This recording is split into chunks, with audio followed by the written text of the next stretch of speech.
When the message came through, I thought my mind was playing tricks on me. It was 2:13 a.m., the kind of hour when silence feels alive, when even the refrigerator hum sounds like breathing. My phone lit up on the nightstand. One unread message. The contact name read, Amy. My throat tightened. She'd been gone for nearly 3 years. I just stared at the screen, my heart thudding. The preview line showed only one sentence. She's not who you think she is. I sat up so fast that my blanket tangled around my legs. My hand trembled as I tapped the message open. There it was, those same words, plain and simple, sent from my dead mother's number. The room felt smaller, like the air had thickened. My first thought was that someone was playing a sick joke. Maybe a scammer got her old SIM. But who would say that? And why now? Just days after my sister-in-law, Alina, disappeared without a trace. I didn't sleep the rest of the night. I just sat there in the dark, watching that single message glow on my screen like it held the whole world's secret. Before all this, before the vanishing, the text, the unraveling of everything I believed about my family, my life had been painfully ordinary. I'm the youngest of 3, but after our father died, my brother Cameron became the man of the house. Or so he liked to remind everyone. Amy and I ran the home, the kitchen, the small tailoring business out of our living room. Cameron managed the finances, though most of it came from Amy's steady hand and my long nights stitching clothes for neighbors. We weren't rich, but we were comfortable. There was love in the cracks, in the small things, like the way Amy used to hum old songs when she needed dough, or how she'd tuck her dupatta around me when I'd fall asleep bent over the sewing table. Cameron was protective, sometimes too much. He'd always said he'd only marry a woman who could take care of Amy the way I did. But when Alina came into our lives, everything changed. I still remember the first day she walked in. It was Eid, and the house smelled like fried samosas and cardamom tea. Cameron had that secretive grin, the kind he wore when he thought he'd outsmarted the world. He introduced her like she was some prized trophy. "This is Alina," he said, his hand resting lightly on her shoulder. "My fiancée." Amy's rolling pin froze midair. I remember her lips parting slightly, then pressing together again, as if words had formed and died on her tongue. I didn't think much of it then, but later that night I caught her sitting on her bed, holding her phone, scrolling through her old messages with a frown. Alina was beautiful in a quiet way. Fair skin, neat posture, those perfectly polite smiles that never quite reached her eyes. She had the kind of poise that came from knowing you were being watched, like she was always performing, even in the kitchen. First, I tried to befriend her. I thought maybe she was just shy. She complimented my stitching, brought me sweets, called Amy Auntie in a soft, sweet tone. But something about her always felt off, like she was mirroring us, learning our rhythms instead of living them. Within a month of the wedding, Amy's health began to falter. She'd been diabetic for years, but she was always careful. Until Alina took over the kitchen. It started small. Missing medicine doses, overly sweet tea, meals too rich for her diet. When I'd remind her, she'd laugh and say, "Oh, don't worry, Appa. She deserves to enjoy her food at this age." But one night I found Amy slumped in her chair, sugar levels dangerously low. We rushed her to the hospital. Cameron was furious, not at Alina but at me. "You always find fault in her," he snapped. "Why can't you just let us live peacefully?" Amy recovered, but she grew quieter after that. She stopped humming. She'd sit near the window, her phone in her lap, typing and deleting messages. One afternoon I caught a glimpse of her screen. The contact name said, "Unknown." The last message read, "Does she know who you are?" When I asked, she quickly locked her phone and smiled, that forced, tired smile mothers give when they want to protect you. "It's nothing, Beta," she said softly. "Just someone from the old neighborhood." I didn't ask again. Maybe I should have.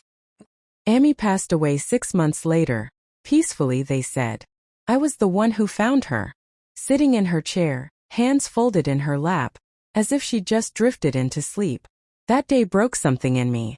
Cameron handled the funeral arrangements, but I handled the memories, packing her clothes, donating her scarves, and turning her phone off for the last time. We buried her near Abu, under a neem tree that shed tiny yellow leaves like confetti. I remember promising her, whispering into the soil, that I'd keep this family together, no matter what. I failed. After Amy's death, Alina grew distant. She stopped cooking, stopped sitting with us. Her smiles vanished. Sometimes I'd catch her staring at the framed photo of Amy on the wall, not with grief but something closer to fear. Once I found her in Amy's room, going through her old jewelry box. She jumped when I entered. "Oh, I was just cleaning," she said quickly, but her hands trembled as she closed the box. Then, 3 months ago, she disappeared. No note, no message, no explanation. Cameron filed a missing person report, but he didn't seem worried, almost like part of him expected it. "She probably went to her mother's place," he muttered, avoiding eye contact. But when I called Alina's family, they said she hadn't been home in years. The police searched her phone records. Nothing. Her last location pinged near the old bus station on Mall Road, the same area where Amy used to shop for fabric. That's where her trail ended. And then that message. "She's not who you think she is." Sent from Amy's number. 3 years after her death. I tried calling it. No answer. The line rang, then went dead. I dialed again. This time it picked up just for a second. There was no voice, just faint static and something that sounded like a sigh. I dropped the phone. My heart was pounding so hard it hurt. That's when I noticed something I hadn't before. The profile picture on the number had changed. It wasn't Amy's anymore. It was a photo of Alina, smiling, wearing the same green dupatta my mother was buried in. For a long moment I couldn't move. The phone lay in my hand, its light cold against my skin. That photo, that dupatta, it couldn't be a coincidence.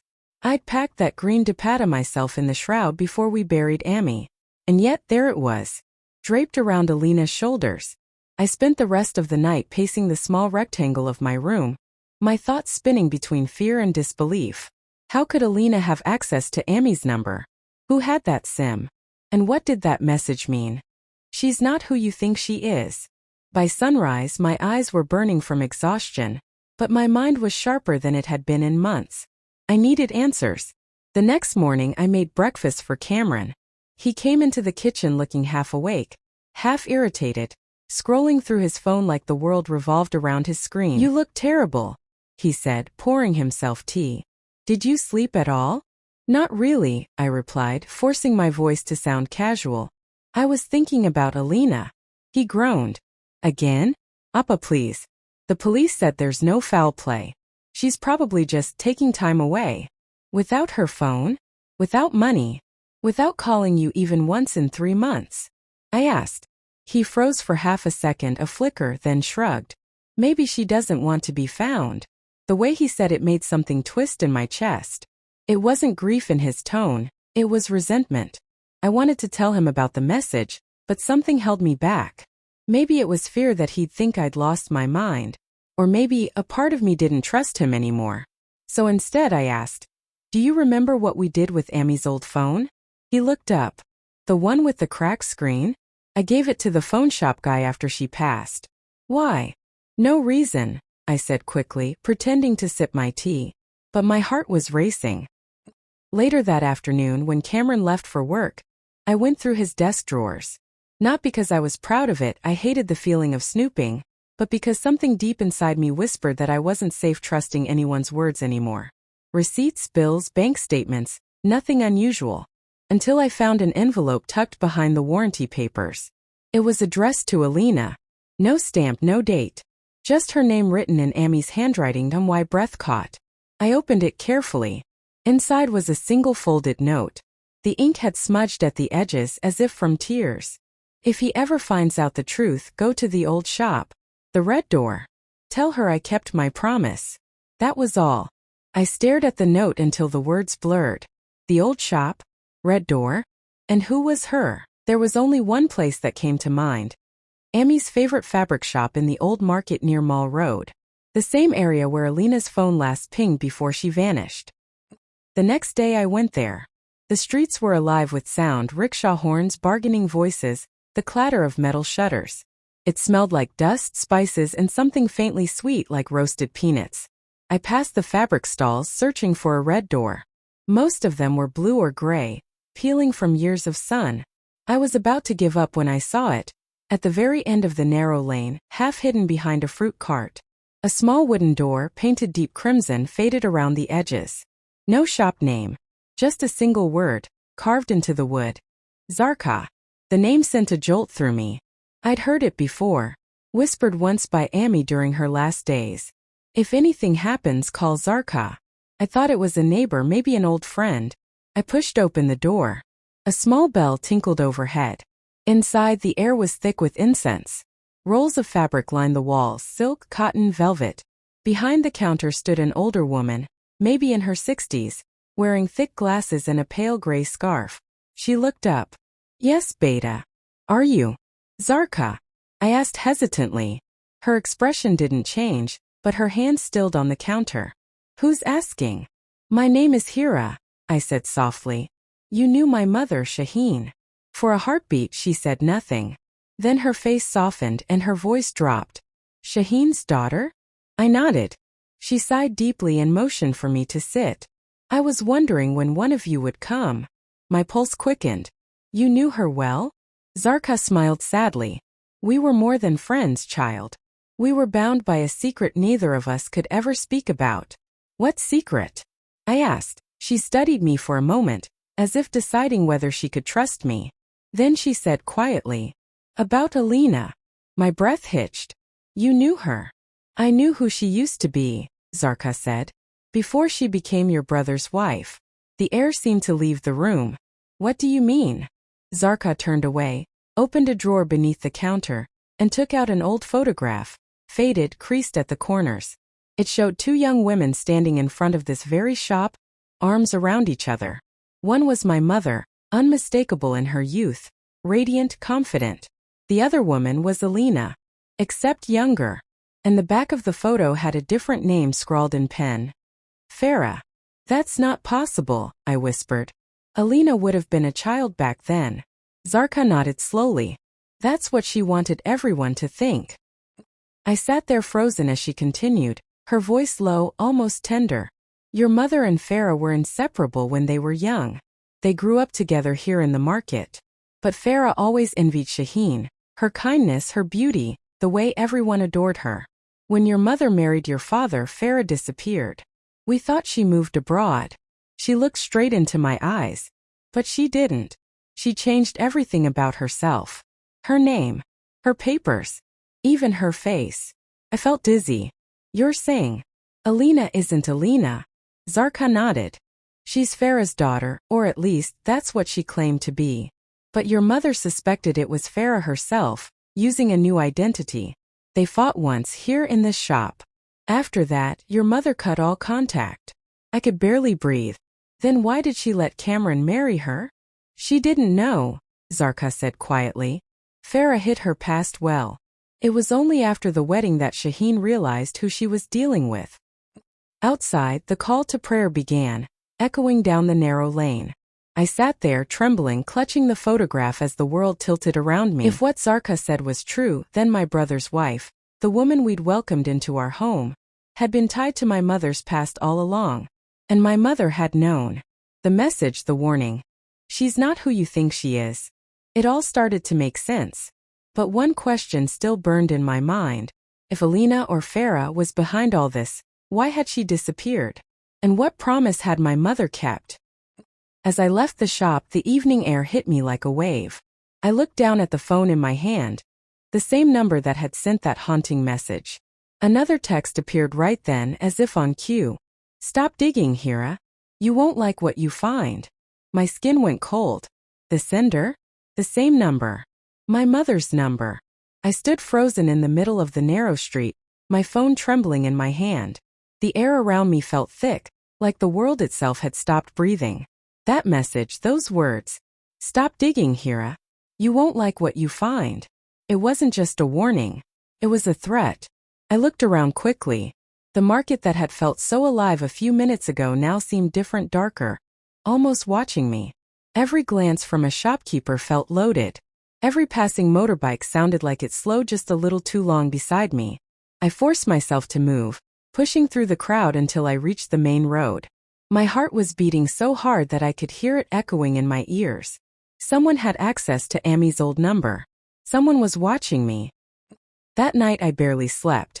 I sat at my small wooden desk, the same one I'd inherited from Amy, The same one where she used to sit and write letters she never sent. I laid out everything I had. 1.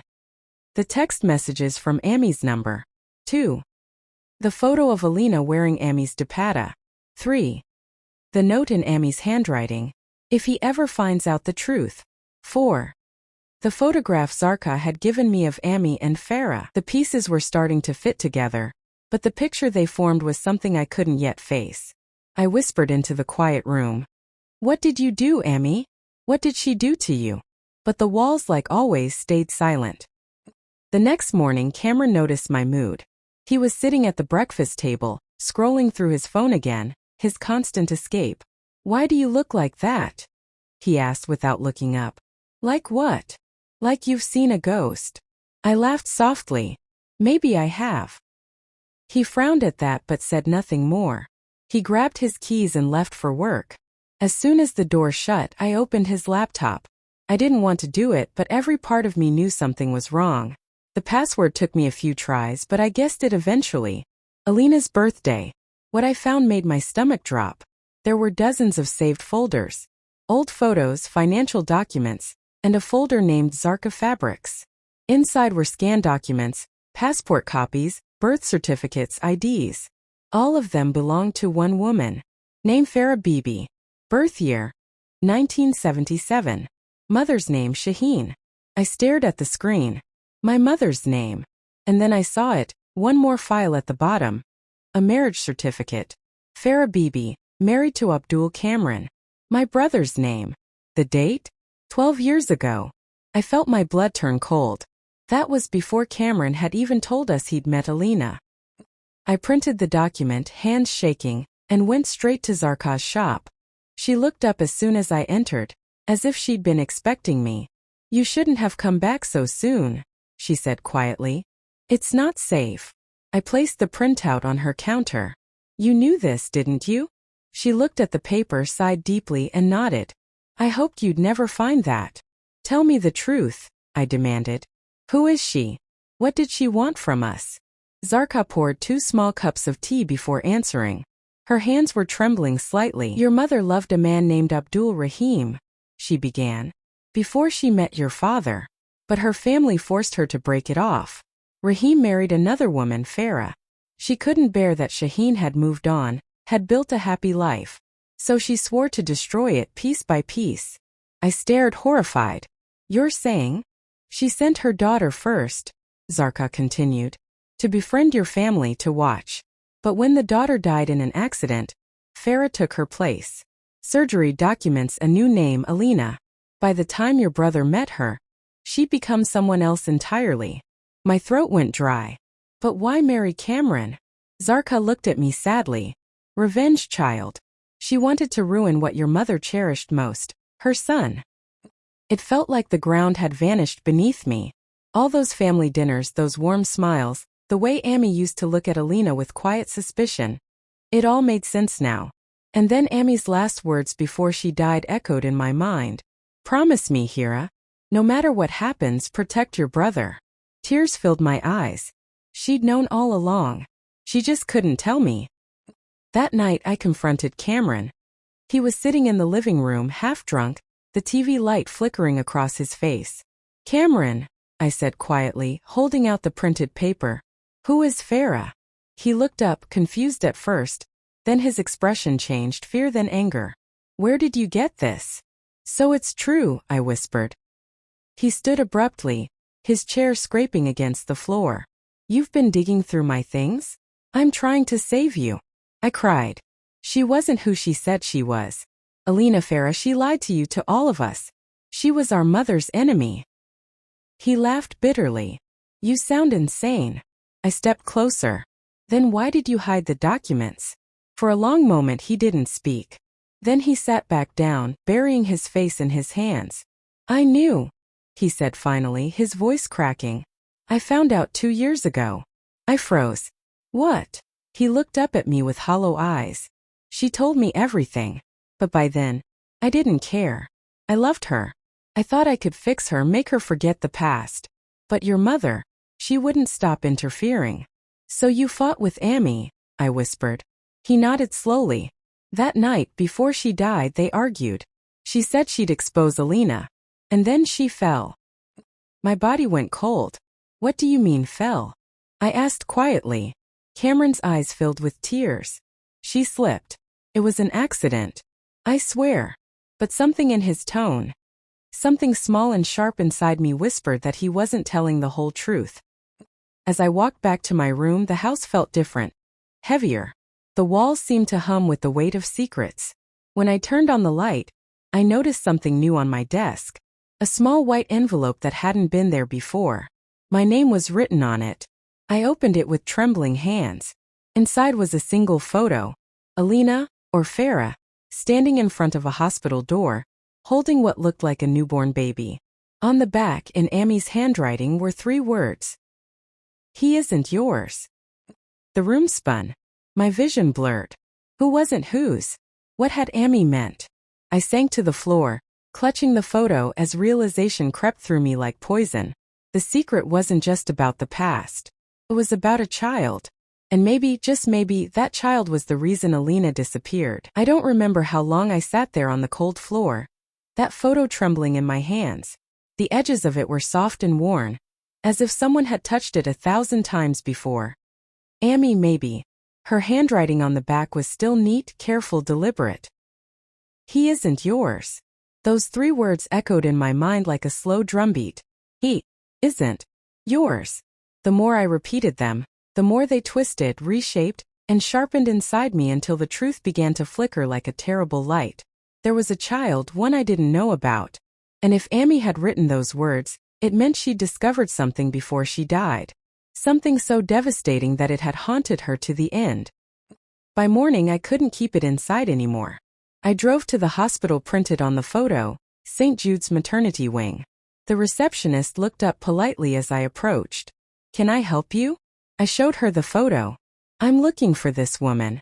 She delivered a baby here around maybe 6 years ago. Her name was Alina Cameron, or maybe Farah Bibi. She frowned, clicking through her computer. We don't keep records that far back without authorization. Are you family? I hesitated. I'm her sister-in-law. That seemed to soften her. Give me a moment. She disappeared into the back room. When she returned, her expression was different, more cautious. We did have a patient under that name, but the child's file is sealed. Court order. My heart thudded. Why? She shook her head. I'm sorry, ma'am. I can't tell you that. Before I could ask more, a man in a gray suit walked past us, stopping for just a second to glance at me. It was subtle, too casual, but I recognized the same feeling I'd had outside the market that day. Someone was watching me again. That night I called Cameron. Where's the child? I asked the moment he picked up. There was a pause. Then a weary sigh. You found the photo? Yes. Then you already know too much. Farah's child. But your mother found out, and that's when everything fell apart. Tears stung my eyes. So Amy confronted her. Yes. And after that confrontation, Amy died. Some say she slipped. Some say she was pushed.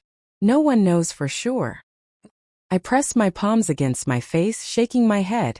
It doesn't make sense. Why would Amy write, he isn't yours? Zarqa's eyes glistened. Because she wanted to protect you, Hira. That baby wasn't your family's responsibility. But Farah Alina wanted your brother to believe it was his. To tie him to her forever. It felt like the air had been sucked out of the room. My chest ached with the weight of everything I had learned. The revenge, the lies, the marriage, it all revolved around one thing. That child. When I returned home, Cameron was sitting in the dark. The house smelled like whiskey and regret. He didn't even look up when I entered. She took everything, he murmured. My money, my name, even my son. Cameron, I said softly, sitting beside him. That boy wasn't yours. He nodded slowly. I know. But I loved him anyway. We sat in silence for a long time. Rain hammered against the window. Finally, he spoke again. She's still out there, you know. Watching. Waiting. I get messages too. I turned to him sharply. From her. He nodded. Sometimes late at night. Just one line at a time. Like she's reminding me that she's not done yet. I felt a chill run down my spine. Cameron, I whispered. What does she want now? He looked at me with eyes that seemed years older than his face. She wants to finish what our mother started, he said quietly. And I think she wants you next. The lights flickered then just for a moment. And in that brief darkness my phone buzzed again. Another message.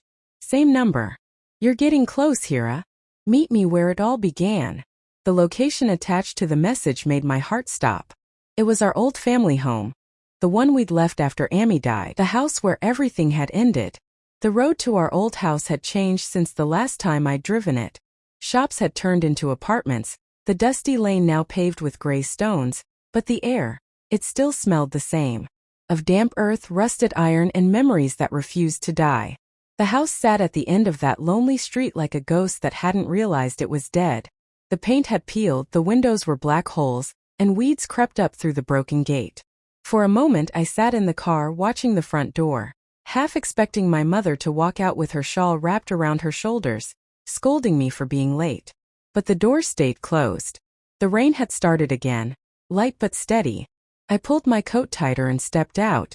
My shoes sank into the mud as I made my way up the short, cracked path. The door was slightly open. That detail, small, deliberate, sent a shiver down my spine. Inside, the air was thick with the smell of rot and old wood. The wallpaper hung loose like skin, and the silence felt almost alive. Every step creaked, echoing memories I thought I had buried years ago. Alina, called softly. My voice barely made a sound. No answer. I walked past the living room, the couch still covered in that faded blue sheet, the one Amy always said she'd replace next Eid. Her old clock still hung on the wall, frozen at 2:37, the time of her death. My heart began to pound. Then I heard it. A soft sound. Not from upstairs, not from the kitchen, but from the back room. The one Amy had kept locked after Abu died. I followed it. The sound grew clearer, like a soft tapping, or fingers drumming lightly against wood. When I reached the door I froze. The tapping stopped.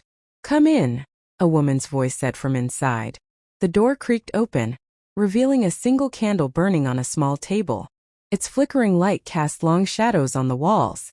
And there she was, sitting in Amy's old chair. Alina. Her hair was shorter, darker. Her clothes simple. But her eyes, those same sharp, unreadable eyes, hadn't changed at all. I felt anger and relief collide inside me. You're alive, I whispered. She smiled faintly. I told you we'd meet here. My throat tightened. You sent those messages. From Amy's number. Why? She tilted her head, studying me. Because you deserved to know the truth. The one she tried to hide. I took a step forward.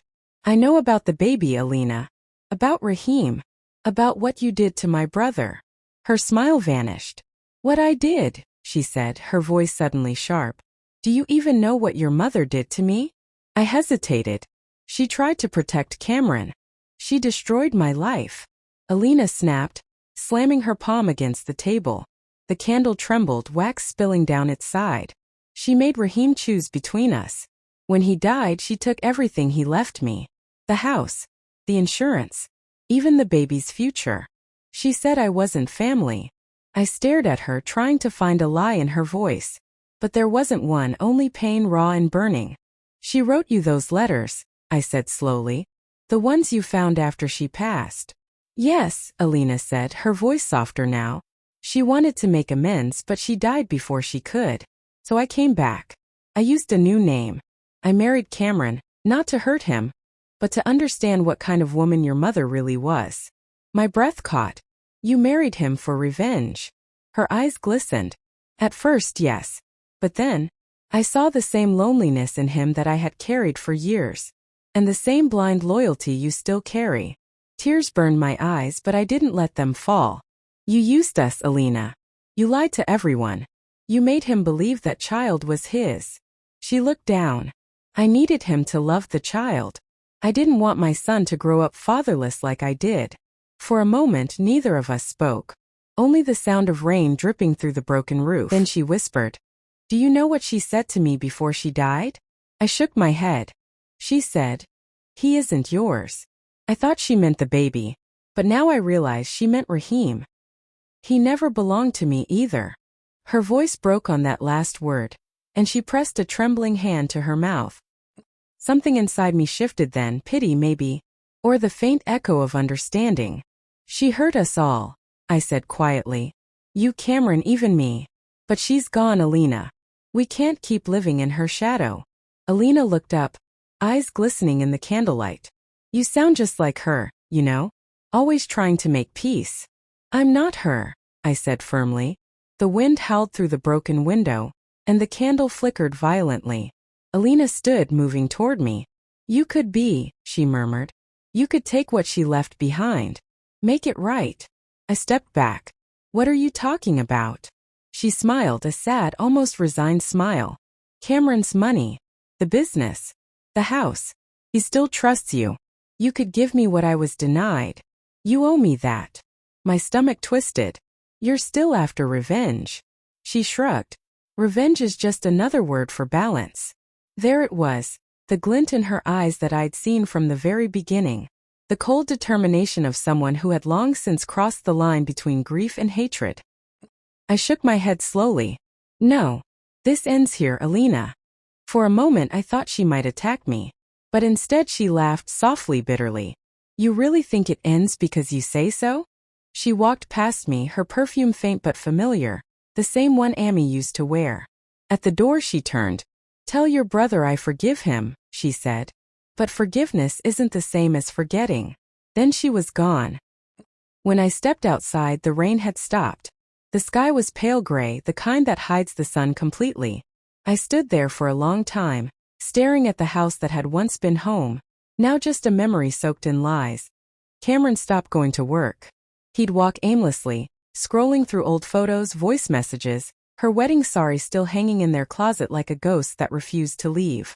One night I found him sitting on the floor, holding his phone, listening to one of her voice notes. Her laughter filled the room, soft, warm, cruelly alive. She said she loved me, he whispered. She probably did, I said. He looked at me then, eyes red and tired. You knew she wasn't who she said she was, didn't you? The question hit like a knife. I didn't know, I said slowly. I suspected. But by the time I understood, she was already gone. He nodded, as if that answer hurt less than silence. The next morning I got a call from Inspector Farid, the same officer who'd once handled our mother's death certificate. His voice was polite, heavy with the kind of formality that only comes before bad news. We traced the SIM that sent you those messages, he said. It was registered under your mother's CNIC, but activated last month from Karachi. My breath caught. So she's alive? We can't confirm that. But the woman using that number boarded a flight to Muscat 2 days ago. One-way ticket. She used a passport in the name of Sadia Malik. He paused, then added quietly. It seems she doesn't want to be found. When I hung up, the silence in the room felt heavier than ever. 2 weeks later, Cameron finally spoke again, but not to me. He called a family meeting. Uncles, cousins, everyone. When we gathered, he stood in front of them, pale but composed. I want to clear the air, he said. I married a woman who lied to me. She isn't who she claimed to be. But I don't want anyone here speaking ill of her. People murmured. One uncle whispered. She tricked you, Cameron. You could press charges. Cameron shook his head. What's the point? She's gone. Maybe that's punishment enough. Then he looked at me. We all lost something because of this. But maybe that's what family is, learning to live with what's missing. His words silenced everyone. For a moment I saw the boy he used to be, gentle, trusting, the one who'd hide behind Amy's dupatta when he broke a vase. Now he was a man who had lost his wife, his peace, and the illusion that love fixes everything. That night, after everyone left, I found him outside by the gate, staring at the sky. She'll never come back, will she? He asked. I shook my head. No. But she'll always be somewhere inside you. Just like Amy is inside me. We carry the people we lose, whether we want to or not. He smiled faintly. You sound like her again. Maybe, I said. But this time I mean it kindly. Weeks turned into months. The scandal faded, as scandals always do. New stories replaced ours. People stopped whispering. Cameron sold the house. Moved to Islamabad. I stayed back. Partly because someone had to, partly because I wasn't ready to let go. Sometimes I'd visit the graveyard. Amy's stone stood beside Abu's, clean, simple. I'd sit there and talk about Cameron, about life, about how forgiveness is harder than hatred but also quieter. One evening as I was about to leave, my phone buzzed again. Unknown number. I hesitated, then answered. A child's voice came through. Soft. Curious. Auntie. My chest tightened. Who is this? The boy hesitated. Mama said to tell you she's sorry. And thank you. Then the line went dead. I stood there for a long time, phone pressed to my ear, listening to the silence that followed. For the first time I smiled, not because the pain was gone but because I finally understood it. Sometimes closure isn't a door slamming shut. It's a quiet voice saying goodbye from somewhere far away. A year has passed since that call. Seasons have shifted. The mango trees behind the house have borne fruit twice. And the neighborhood kids who once called me auntie now hurry past in school uniforms that don't fit them anymore. Life has a strange way of mending itself.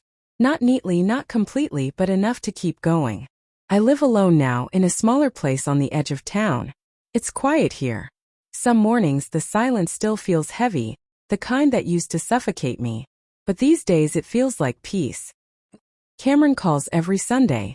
He sounds stronger, lighter. He started working again, traveling. Sometimes he tells me about the colleagues who invite him over for dinner, about a woman who works in his office, kind, patient, gentle. He never says her name.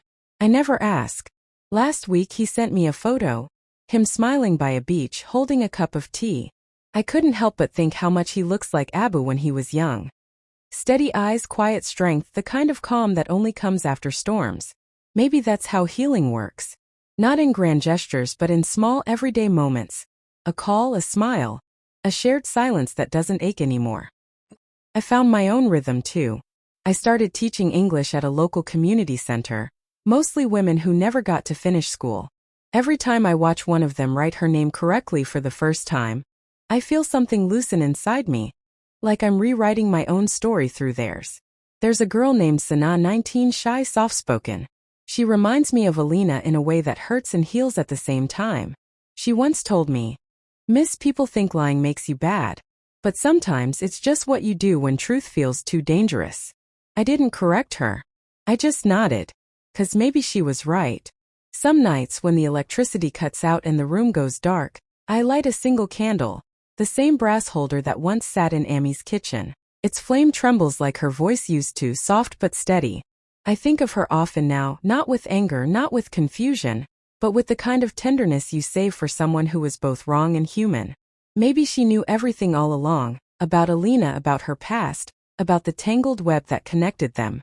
Maybe the message from her number wasn't meant to haunt me, but to guide me.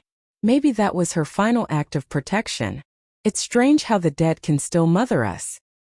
One afternoon while cleaning old drawers, I found a letter tucked between Amy's recipe book and her rosary beads. The paper had yellowed, but her handwriting, neat, flowing, was still clear. It began simply, "If you're reading this, my little one, then I'm gone." I sat down on the floor and read, tears blurring the words as I went. I've made mistakes. Some I did out of fear, others out of love. I kept too many secrets because I thought truth would destroy what little peace we had left. But peace built on silence never lasts. If I could do it again, I'd tell you everything. About your father, about Alina's family, about the things we did to survive. Don't hate the past, my child. It made you who you are, strong but still gentle. Promise me you won't let pain make you cruel. Promise you'll keep your heart open. At the bottom, in her shaky handwriting, she had written, "And if you ever doubt love again, look at the sky at dawn. I'll be there." I pressed the letter to my chest and cried, not out of grief but release. It felt like she had been waiting all this time for me to forgive her. And I did. That night, I went to the terrace before dawn. The sky was still dark, but the first traces of light had begun to bloom on the horizon, soft orange like the warmth of a promise kept. I closed my eyes and whispered, "I forgive you, Amy." And her too. The breeze that followed was gentle, almost like a hand on my shoulder. In that moment I realized forgiveness doesn't mean forgetting. It means choosing to remember differently, to see not the betrayal, but the brokenness behind it. Not the silence, but the love that tried to speak through it. The world has moved on as it always does. But I've kept one photo on my shelf, the three of us standing outside our old house. Me, Cameron, and Alina. Her smile looks real. Maybe it was. Sometimes I still get calls from unknown numbers. When I answer and there's only static, I smile instead of shiver. Because I've learned that not every echo from the past is meant to hurt. Some are just reminders that love, however flawed, leaves traces that never fade. And maybe that's what healing really is. Not finding answers but learning to live beautifully among the questions. It's strange how stories don't really end. They just become quiet. Sometimes I still think about everything that happened, about my brother's eyes the day he finally let go of the anger, about the message that started it all, about my mother's letter that ended it. For so long I believed this story was about betrayal, about what people hide, what they steal from each other. But now I see it was really about love. Messy, broken, complicated love. Love that hides in silence. Love that makes mistakes. Love that still tries to protect even when it destroys. I've learned that not every truth deserves to be shouted. Some truths are whispered through old letters, through the wind before dawn, through forgiveness that no one else sees. And forgiveness, it's not a single moment. It's something you practice quietly every day until the memories stop hurting and start teaching. If you've ever been betrayed by someone you trusted, if someone you loved has left you with more questions than answers, remember this. You are still allowed to find peace. You are still allowed to forgive even if they never say sorry. Because forgiveness isn't about them. It's about freeing yourself. I still keep my mother's letter in a small wooden box by my bed. Sometimes I read the last line out loud, just to remind myself that pain doesn't erase love. It only changes its shape. If you ever doubt love again, look at the sky at dawn. And every morning when the light breaks through my window, I do. Thought balloon, what would you have done if you were in my place? Would you have forgiven? Or walked away forever? Tell me in the comments. And don't forget to subscribe for more real stories like this one.